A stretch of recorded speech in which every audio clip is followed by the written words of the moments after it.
Part 1. You will hear a woman phoning an electrical repair company about a problem with a piece of household equipment. First, you have some time to look at questions 1 to 7.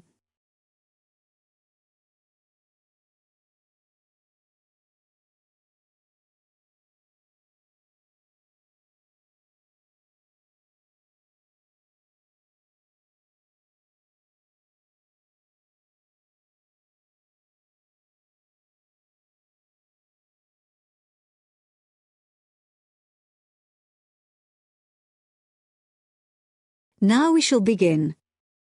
You should answer the questions as you listen, because you will not hear the recording a second time. Listen carefully and answer questions 1 to 7. Hello, Sinclair Electrical Services, Kevin speaking. Oh, good morning. I believe you do television repairs. That's right, we do.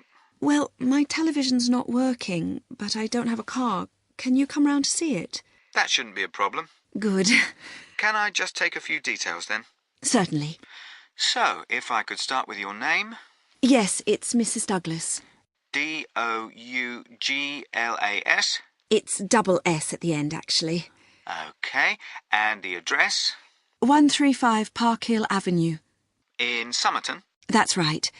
And would you like my phone number? Yes, please. It's 765-482.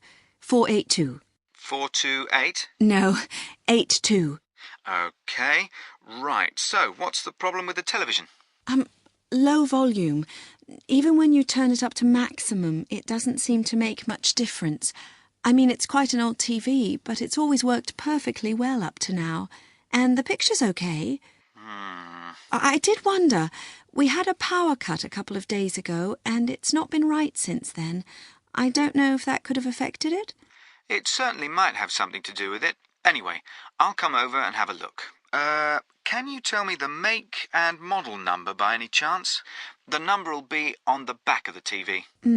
Yes, it's Schneider.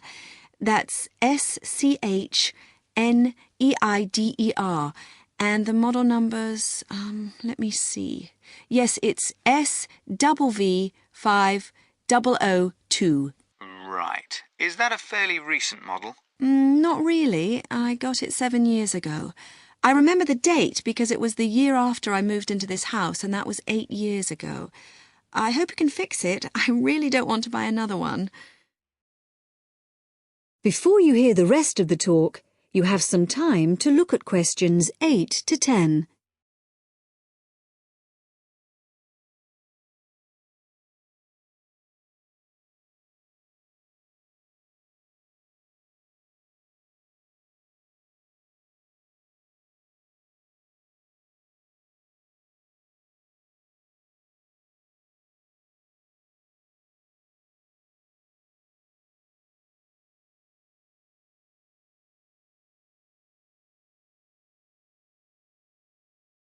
Now listen and answer questions 8 to 10. Well, I'll see what I can do when I come round to the house to look at it. I think I know your road. Is it the one that's off the high street? That's right. The house is on the left if you're coming from the high street, just before the road bends to the right. I'm afraid it's getting harder and harder to park on the road, but if you drive on round the bend, you can usually find somewhere. That's all right. Now, let's see. When would it be convenient for me to come round? Well, as soon as possible, really. Well, what's today? Friday. I'm booked up today, and then we've got the weekend, so I'm afraid it looks like Monday morning's the earliest. You can't come tomorrow? Well, Saturday morning I'm in the showroom, and I don't work Saturday afternoon and Sunday. OK. I'll make sure I'm in. Oh, and one last thing. I wonder if you'd mind telling me how you heard about us. We've just opened a new web page, and we're interested to see how effective it is. No, I actually heard about you from the woman next door. She couldn't remember your number, but I looked it up in the phone book. Oh, right. It's always the best advertising, word of mouth. Right, OK. Thank you, Mrs. Douglas. Thank you. Goodbye. That is the end of part 1. You now have half a minute to check your answers.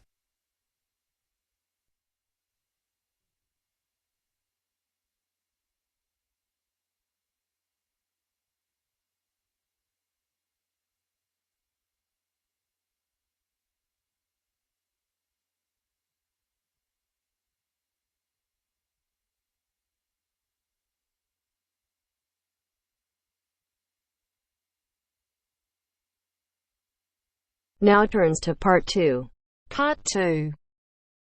You will hear part of a tutorial between two students and their tutor. First, you have some time to look at questions 11 to 15.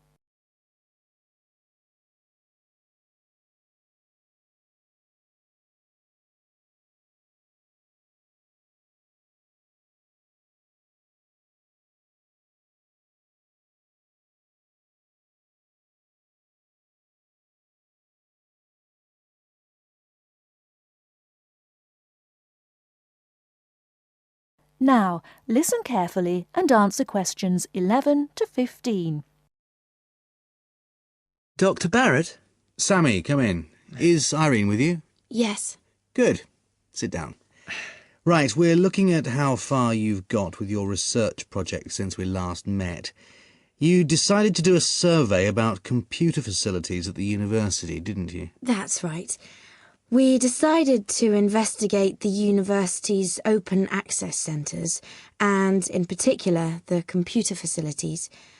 Lots of the students are having trouble getting access to a computer when they need one, so we thought it would be a useful area to research. Good. Fine. It's not a topic anyone has looked at before, as far as I know, so it's a good choice. So, what background reading did you do? Well, we looked in the catalogues in the library, but we couldn't find much that was useful. It's such a specialised subject, hardly anything seems to have been published about it. And as well as that, the technology is all changing so quickly. But the Open Access Centre has an online questionnaire on computer use that it asks all the students to do at the end of their first year. And the supervisor gave us access to that data, so we used it as a starting point for our research.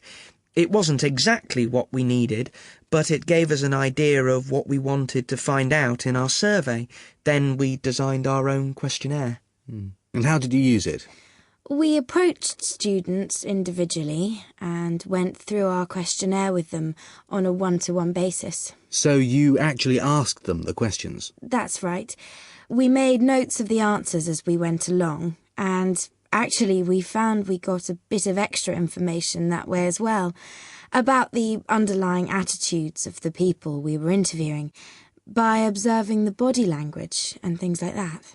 How big was your sample? Well, altogether we interviewed a random sample of 65 students, 55% male and 45% female.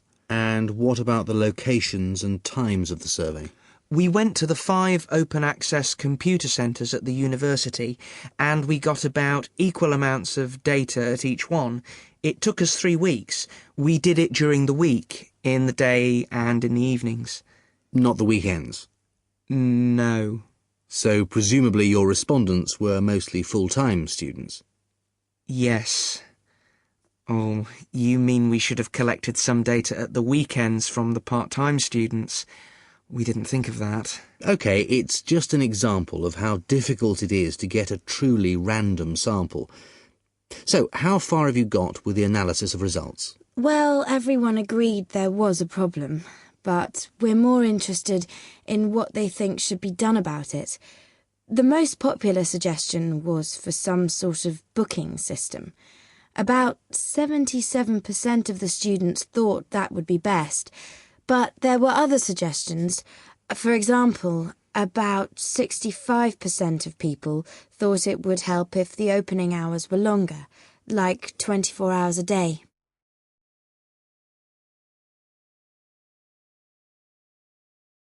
Before you hear the rest of the talk, you have some time to look at questions 16 to 20.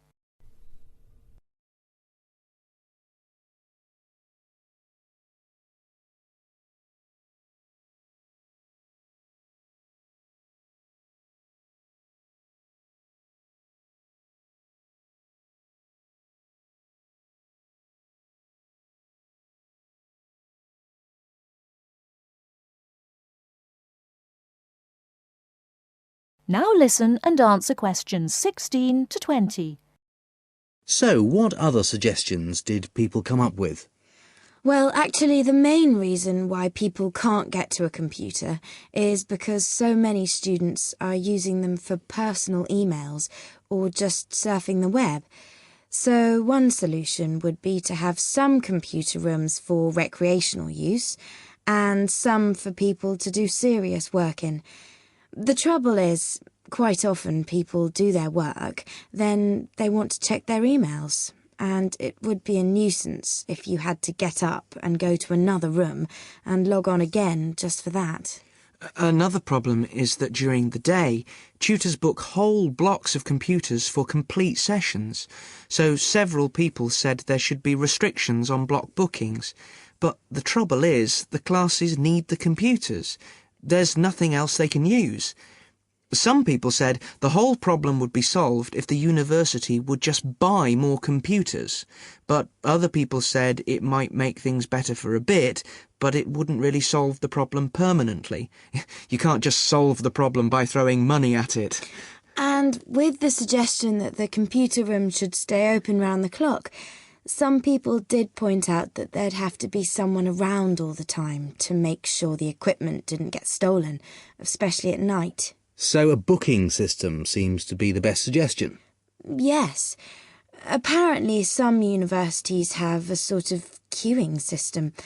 It means the staff at the open access centres have to organise it, but people say it works quite well. You go along, and if there isn't a computer free just then, you're given a numbered ticket, and then when your number is called out, you have the next available computer. Or it can be done electronically as well, but that's more complicated, and it isn't really necessary. Good.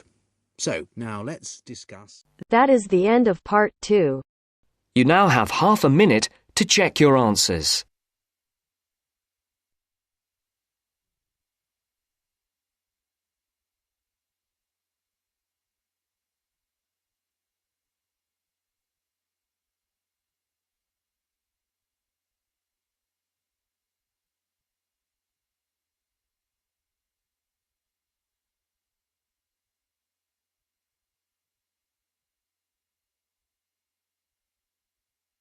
Now turns to part 3.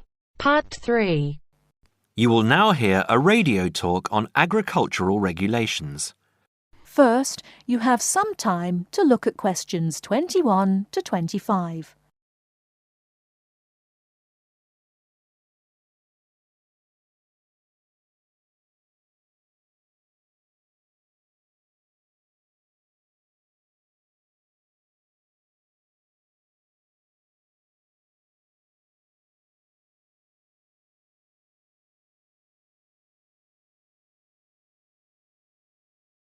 Now listen carefully and answer questions 21 to 25. Could there be clearer proof of the arrogance and indifference of those who are supposed to keep our food safe than the muzzling of John Verrill? Agriculture is a business, true, and businesses have to make money. But this shows how ministers and officials put the profits of the agriculture business before the well-being of the British people.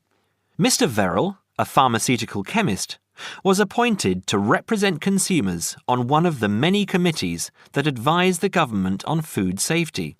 When he tried to do his job, though, and wanted to warn ministers of a danger to children's health, he was refused permission to do so. The danger comes from hormones given to cattle in the USA and some other countries to make them grow faster.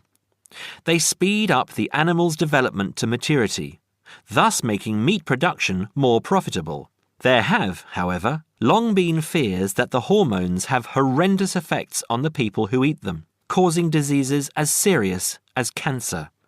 Once these hormones were used on British cattle too, but over 20 years ago they were banned in Europe for being too dangerous. Indeed, so concerned is the European Union that it banned imports of hormone-fed beef years ago, much to the fury of the US government, which wants to sell it all over the world. Several years ago, the USA and Canada asked the World Trade Organization to declare the ban illegal and to punish Europe for failing to lift it. The WTO, with its long record of refusing to let environmental or safety concerns interfere with trade, agreed, imposing fines of more than $120 million a year on the EU for its refusal to back down. The British government now backs the Americans, claiming that there is no proof that hormone-fed beef does any harm. This is where Mr. Verrill comes in. He is very angry with the government, especially as their claim comes out just after a Danish study shows that growth hormones are 200 times more dangerous than was previously thought. Worried by these findings, Mr. Verrill spoke to government representatives, who did nothing. Before you hear the rest of the talk, you have some time to look at questions 26 to 30.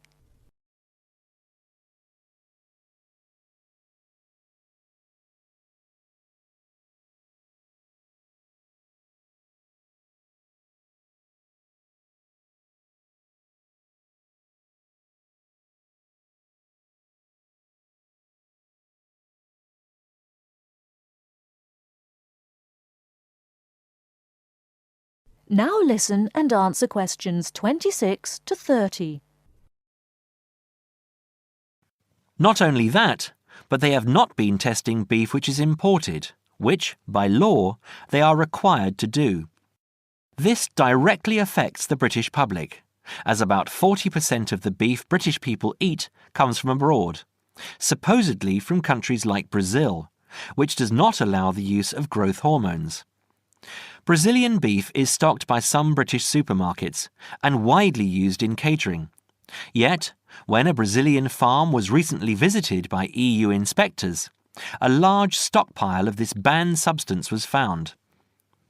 This is not the first food scandal we have had in our country. Take the present concern over a well-known chocolate company. Several months ago, the company found out that its sweets were contaminated with a rare form of salmonella, but they did nothing about it, leaving their sweets in the shops to be bought by the unsuspecting public. It was not until 5 months later, when several children had suffered food poisoning, that the chocolate bars were removed from the shelves. It makes you wonder how many other dangerous foods have been allowed onto our plates. That is the end of part 3. You now have half a minute to check your answers.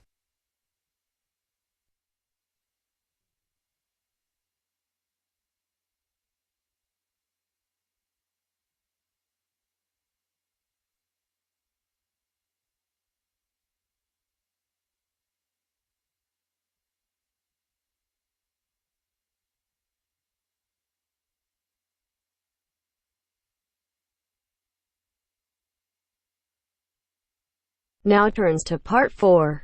Part 4. You will hear a talk on seasonal affective disorder. First, you have some time to look at questions 31 to 40.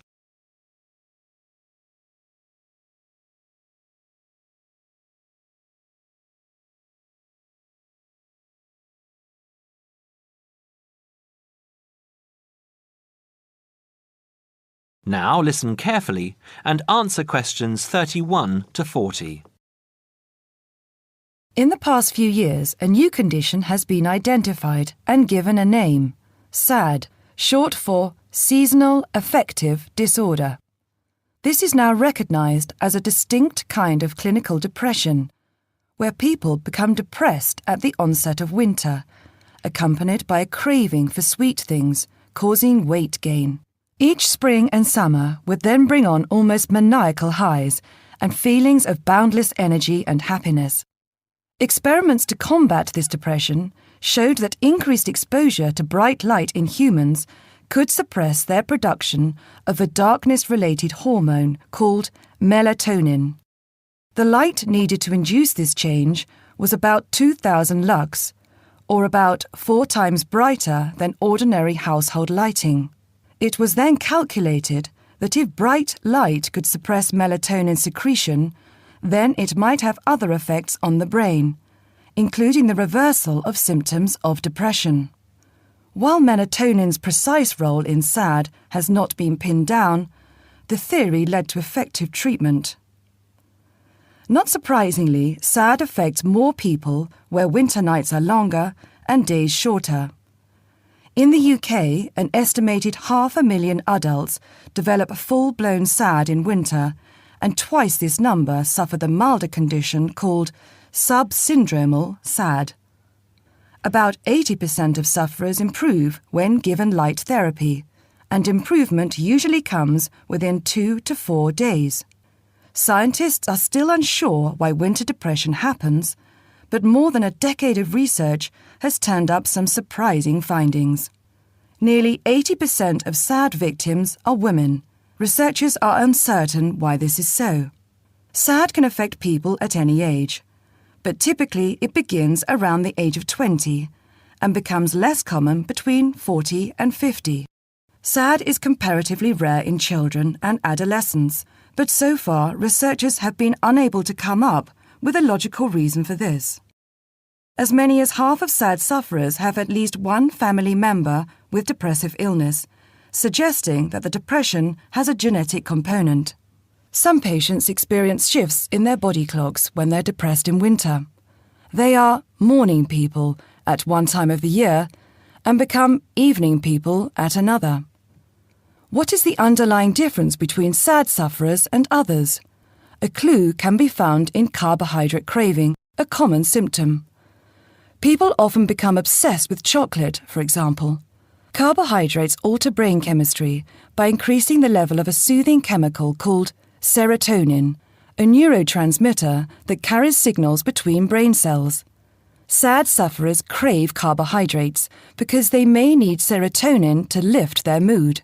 This craving can be intense, in fact, an addiction. It may be that the serotonin system of the brain has problems regulating itself during the winter. Some SAD sufferers respond well to the drug Prozac, thought to influence the brain's serotonin-using system. Other brain chemicals and hormones probably play a role in winter depression. Another neurotransmitter, dopamine, for example, may be inadequate in certain cases. Researchers hope to uncover clues to SAD's secret by probing similarities between SAD and hibernation. Though no valid link between the two has been established, some SAD patients say they feel like hibernating animals. SAD sufferers tend to put on fat in autumn and early winter, roughly the time when such hibernators as bears and squirrels do. That is the end of part 4. You now have half a minute.